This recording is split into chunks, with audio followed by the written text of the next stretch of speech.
Gibran kontroversi Cawapres. Oleh M. Rizal Fadilah pemerhati politik dan kebangsaan, Gibran adalah Nepo of the Year, melengkapi gelar Al Jazeera, Nepo Baby. Nepotisme merupakan tragedi sejarah bangsa Indonesia. Gibran menjadi ocehan masyarakat bukan konten prestasi atau harapan melainkan lecehan dan keprihatinan. Sulit berharap dari figur Gibran bagi kemajuan bangsa ke depan, apalagi untuk canangan 2045. Gibran adalah anak muda, tetapi lebih tepat jika disebut anak presiden. Sungguh tidak punya malu Jokowi memaksakan anak bergelar banyak itu sebagai capres. Ada Samsul, belimbing sayur, bocil, anak haram konstitusi dan kini Nepo Baby. Nepo of the Year juga dapat disematkan padanya untuk wujud bangunan rezim keluarga yang gencar dan vulgar diperjuangkan selama tahun 2023. Tidak ada benci pada pribadi, akan tetapi sebagai pejabat publik wajar mendapat penilaian kritis. Pada jabatan tingkat lokal wali kota misalnya, sentilan atau kritikan halus sudahlah cukup, akan tetapi untuk jabatan wapres maka selayaknya mendapat sorotan yang lebih tajam. Sungguh negara Indonesia dipertaruhkan. Gibran belum cukup matang dan pantas menjadi wakil presiden.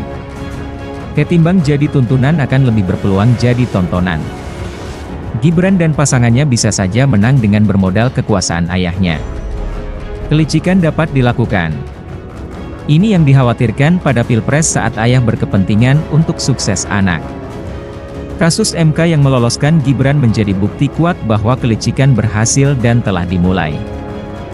Belum lagi Gibran yang baru 2 tahun lebih menjabat wali kota kemudian maju menjadi cawapres tanpa melepaskan jabatan wali kota. Tidak menyelesaikan jabatan 5 tahun wali kota adalah lompat kodok atau leapfrog.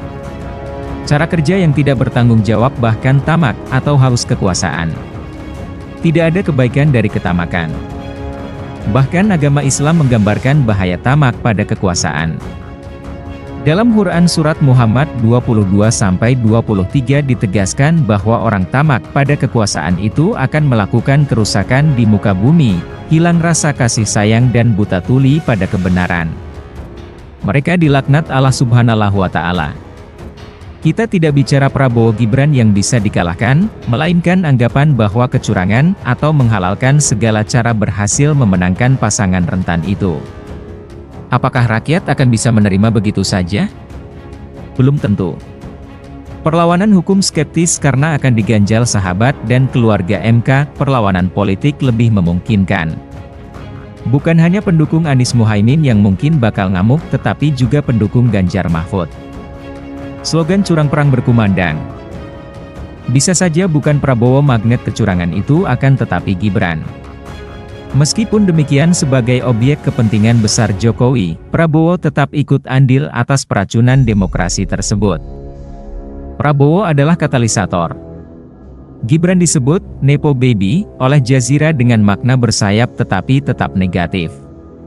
Nepo Baby memang lucu atau imut-imut. Tetapi ketika berada dalam asuhan, elder or eldest family, yang buas, maka ia bisa berubah menjadi baby shark, baby snake, atau baby wolf.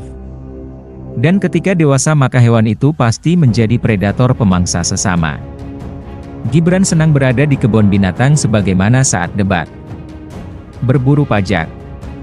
Ketika orang tua senang pada kodok atau frog maka sang anak suka pula pada anak kodok atau baby frog. Es itu sedang menetes ke bawah.